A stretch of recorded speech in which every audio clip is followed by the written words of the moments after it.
Сәлеметсіздер ме, құрметті оқушылар?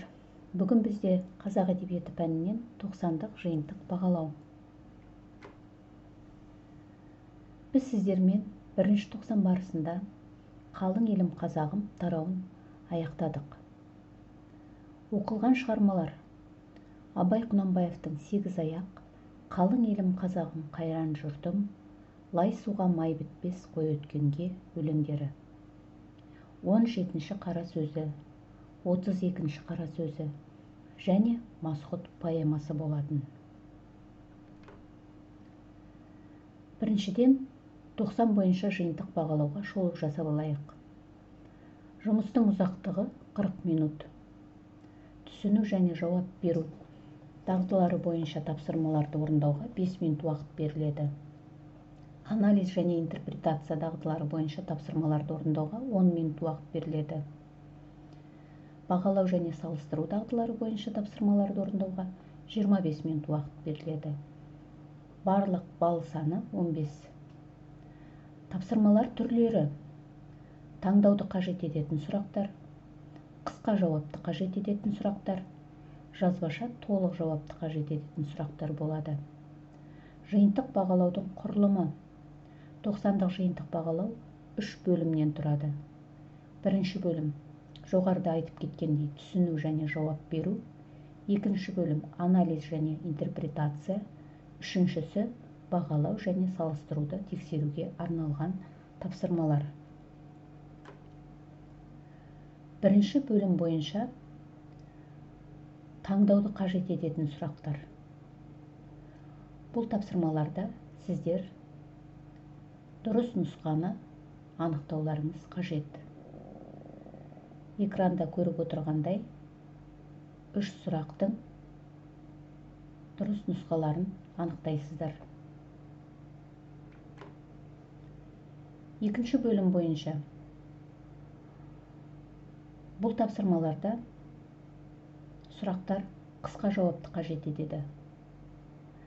Төртінші тапсырма: тамағы тоқтық, жұмысы жоқтық, аздырар адам баласын, дейді ұлы Абай атамыз. Осы өлең жолдарындағы көтерілген мәселеге сәйкес ойыңызды шығармашылықпен жеткізуге тырысасыздар. Шағын ой толғау түрінде немесе 1-2 шумақ өлең түрінде жеткізсеңіздер болады. Бесінші тапсырмада: атадан 6, анадан 4, жалғыздық көрер жерім жоқ, ағайын бек көп, айтамын ептеп, сөзімді ұғар елім жоқ, моласындай бақсының, жалғыз қалдым, тапшыным, деген өлең жолдарындағы ақын бейнесін ашып жазасыздар. Яғни ақынның осы өлеңдерді жазу барысындағы ішкі сезімі, толғанысы қандай болды деп ойлайсыздар? Соны жазбаша жеткізесіздер. Үшінші бөлімде толық жазбаша жауапты қажет ететін сұрақ: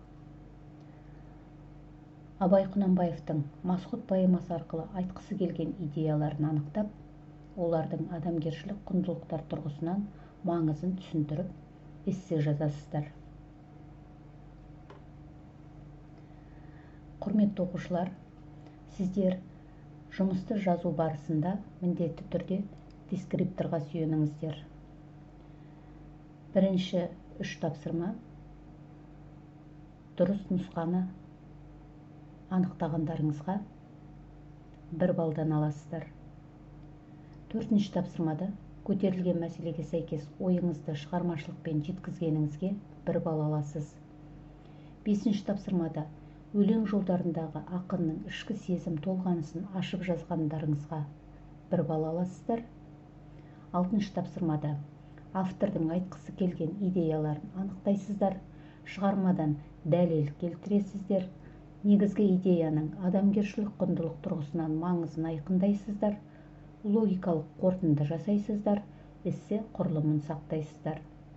Осының әрқайсысына сіздер 2 балдан аласыздар. Барлық балл саны 15.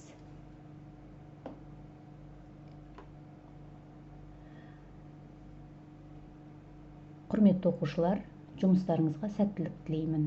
Сау болыңыздар.